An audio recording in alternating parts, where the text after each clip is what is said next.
بسم اللہ الرحمن الرحیم۔ السلام علیکم سامعین۔ کتاب ٹی ہاؤس، مصنفہ ارم ہاشمی، صدقہ مجید احمد جئی۔ کتاب ٹی ہاؤس مجید احمد جئی آڈیو لائبریری کے تعاون سے آپ سماعت فرما رہے ہیں۔ افسانہ ہے بانجھ۔ پھولے پیٹ کی پوڑیاں تلتے دیکھنے کا شوق کس بچے کو نہیں ہوتا۔ اماں کڑکڑاتے تیل میں ایک کے بعد ایک پوڑی ڈالتی جا رہی تھیں اور ہم 11 بہن بھائی اماں کے گرد دائرہ ڈالے پوڑیوں کا تماشا دیکھ رہے تھے۔ زندگی میں یہ پہلا موقع تھا کہ اماں ہم پر مہربان ہوئی تھیں۔ ان کی ممتا کو اس روز جانے کیا جوش چڑھا تھا۔ وہ باری باری ہم سب پر یوں نظریں ڈالتی جیسے پہلی بار دیکھ رہی ہوں، ورنہ ہم اتنے سارے بچے، کالے، پیلے، کتھائی، دبلے پتلے، بھینگے، چپٹے، ہر قوم اور قبیلے کی شکل کے، اماں کو ہماری صورت دیکھ کر الٹیاں آتی تھیں۔ ایک کے بعد ایک ہم ان کی کوکھ کو رونتے چلے آئے تھے کہ ان کو ہمارے وجود سے ہی نفرت ہو چلی تھی۔ 11 بچے ایک گھر میں، وہ ادھم مچا کرتا کہ یا اللہ، کوئی راستہ نجات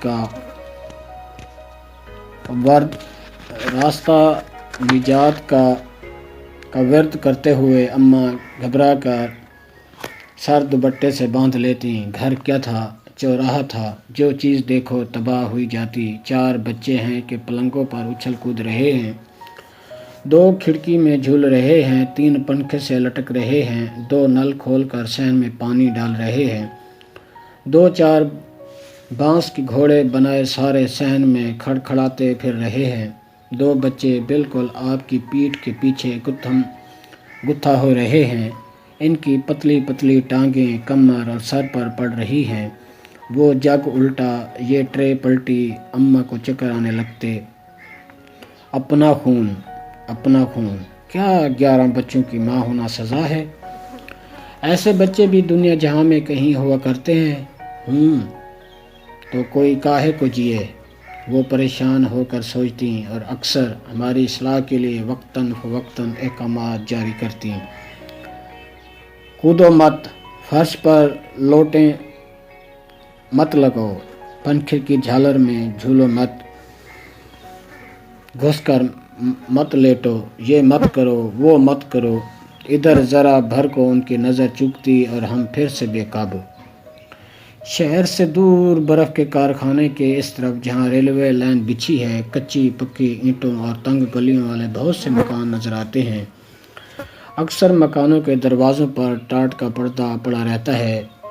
دن نکلتے ہی مرد لوگ باغ رزق کی تلاش میں نکل کھڑے ہوتے ہیں اور عورتیں گھروں کے کاموں میں جٹ جاتی۔ میری اماں 5 جماعتیں پاس ہے، وہ بلقیس خانم کی باتوں کو سمجھ لیتی ہے، مگر ان پر عمل کرنے کے معاملے میں ہیٹھی ہیں۔ ان کا ابا پہ بس نہیں چلتا۔ ہمارے ابا بھی نہ جانے کس قسم کے انسان ہیں۔ ان کا اختیار ہوتا تو ایک کی بجائے ہم بہن بھائیوں کو جوڑا جوڑا منگواتے اور ہم 11 نہیں 22 ہو چکتے۔ بلقیس خانم کم بچے پیدا کرنے کے ساتھ ساتھ حقوق نسواں اور تعلیم نسواں کی زبردست حامی ہے۔ ایک روز تو بلقیس خانم نے حد کر دی۔ اماں کے اتنے کان بھرے کہ وہ ابا کے سر ہو گئیں۔ یہ تم غیر عورتوں سے ہنس ہنس کے باتیں کیوں کرتے ہو؟ تم ان مردوں سے ہنس ہنس کے باتیں کر لیا کرو، وہ بولے۔ ہائے ہائے توبہ! اماں بری طرح شرمندہ ہو گئیں۔ اس کے بعد انہوں نے حقوق نسواں پر کبھی بات نہیں کی۔ بلقیس خانم ایک سماجی کارکن ہیں۔ اماں ان پر رشک کرتی، وہ ایک وسیع حلقہ رکھتی ہیں، اکثر جلسے جلوسوں میں شریک ہوتی اور وہ دھواں دھار تقریریں کرتی کہ لوگ اش اش کر ڈالتے۔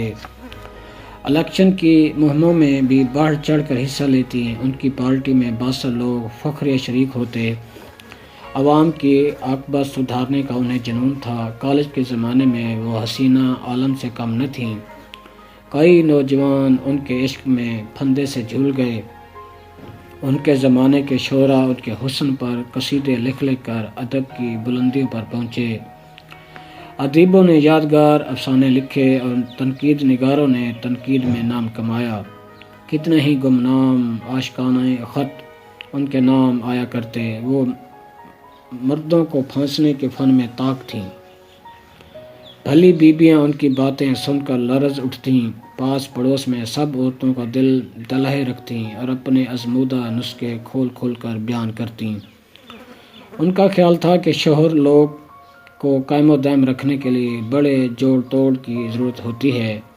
جہاں قدم قدم پر پھسلن ہے، شریف سے شریف شوہر کا پیر رپٹتے دیر نہیں لگتی۔ وہ کہتی ہیں جہاں ہم اور باتوں میں پیچھے ہیں وہاں شوہر کی نگرانی کا پروگرام بھی پسا ہے۔ وہ مہینہ بھر ہمارے محلے میں رہیں اور 11 بچوں کے باپ یعنی میرے ابا ان پر بری طرح عاشق۔ میری اماں بیچاری بشک رہ گئیں۔ بھلا کھوکھے کے سامنے شاندار ہوٹل کھل جائے تو کھوکھے کا جو بن کتنے دن کا۔ میری اماں بیچاری بشک رہ گئیں۔ بھلا کھوکھے کے سامنے شاندار ہوٹل کھل جائے تو کھوکھے کا جو بن کتنے دن کا۔ خیر دور دراز جا کر مزاروں پر منتیں مانی گئیں، چادریں چڑھائی گئیں، تویز کنڈے لائے گئے، ٹونے ٹوٹکے ہوئے، تب کہیں جا کر ان کی پسلیوں میں درد اٹھا اور وہ ساتھ کے محلے کو بھاگیں۔ ابا نیچے بیٹھے تو اماں کی اٹکی سانسیں بحال ہوئیں، لیکن مزدور بستیوں میں سوشل ورک کے لیے بلقیس خانم کی آمد و رفت جاری رہی۔ بلقیس خانم کا خیال تھا کہ ہمارے ملک کی ابتری کی اصل ذمہ دار یہ بچے ہیں، یہ غربت کی پیداوار ہیں اور غربت ان سے پروان چڑھتی ہے۔ ملک کی معیشت کے زوال پذیر ہونے کی بڑی وجہ یہ ڈھیروں ڈھیر بچے ہیں۔ اس لیے اکنامسٹ کو اکنامی پلان کرنے کی بجائے فیملی پلاننگ پر توجہ دینے کی ضرورت ہے۔ وہ عورت جو بچے پیدا نہیں کرتی ملک کی اصل خدمتگار ہے۔ ترقی یافتہ ممالک کی محض خواتین کے یوں لشتم پشتم بچے نہیں ہوتے، صرف جاہل اور گنوار خواتین اس شدت سے بچے جنتی ہیں۔ اس لیے بچے جہالت اور گنوار پن کا جیتا جاگتا ثبوت ہیں۔ مزدور طبقے کی خواتین بلقیس خانم سے دب کر رہا کرتیں، اماں بھی ان سے سہم کر رہا کرتی تھیں۔ اماں کی جہالت کا جیتا جاگتا ثبوت ہم 11 موٹے تازے بچے تھے جو بلقیس خانم کی نظریات سے کنی کاٹتے تھے۔ بلقیس خانم کی عادت تھی کہ بغیر پیشگی اطلاع دیے نازل ہو جایا کرتیں۔ اماں کا جی چاہتا شرم سے ڈوب مرے۔ رونے اور گلہ پھاڑ کر چلانے میں ہم سب بہن بھائیوں کو خاصی مہارت حاصل تھی۔ اماں بخلا کر ہمارا کہنا ماننے پر مجبور ہو جاتی۔ ہمیں اپنی اس طاقت کا شدت سے احساس تھا۔ بلقیس خانم جب آتی ہم 11 بچے ان کے گرد گھیرا ڈال لیتے، ادھم مچاتے اور ہونکوں کی طرح دیکھا کرتے۔ اس پر وہ جذبز ہوتی، ہماری دھیما چوکڑی سے ان کے سر میں دمک اٹھتی، وہ مارے درد کے سر کو پکڑ لیتی اور اماں کو ہمارے نزول کے روکنے کی ترکیبیں بتاتی۔ ادھر اماں ہاتھ کے اشاروں سے ہم بچوں کو غارت ہو جانے کے اشارے کرتی۔ بلقیس خانم کے آتے ہی وہ ان کے ہم خیال ہو جاتی۔ بچے ان کی نگاہوں میں بری طرح کھٹکتے، ان کا بس چلتا تو ہم سب کو کمر پر دھموکے جڑتیں، پکڑ پکڑ کر چمٹے سے داغتیں اور تاک تاک کر گولے مارتیں۔ ان کے چلے جانے کے بعد کتنے ہی دن اماں پر صفائی کی دھن سوار رہتی۔ مانج مانج کے وہ 3 ٹائم ہمارا منہ دھلاتی، پیر جوتوں سے کس دیے جاتے، دھماکہ چوکڑی کی ممانت ہو جاتی۔ آخر کار اماں کا پھوڑ پن اود کر آتا اور ابا کی شاہ پا کر ہم جنگلیوں کی طرح گھر میں کودتے پھاندتے پھرتے۔ خدا جانے لوگوں کو سفید کپڑوں پر کیچڑ اچھالنے میں کیا لطف ملا کرتا ہے۔ منہ جلوں کا کہنا تھا کہ بلقیس خانم بانجھ ہیں۔ ہا ہا ہا، بانجھ؟ بات اماں کے کانوں تلک بھی پہنچی۔ اس روز ان کی روح تک کانپ اٹھی۔ زندگی میں وہ پہلی بار ہم پر مہربان ہوئیں۔ جس چمٹے سے ہم روز داغے جاتے تھے، آج اسی چمٹے سے تل تل کر کھلائی جا رہی تھیں اور ہم بہن بھائی ککھیوں سے ایک دوسرے کو تک رہے تھے۔ یہ افسانہ مجید احمد جئی آڈیو لائبریری کے تعاون سے پیش کیا جا رہا تھا۔ آواز تھی مجید احمد جئی کی۔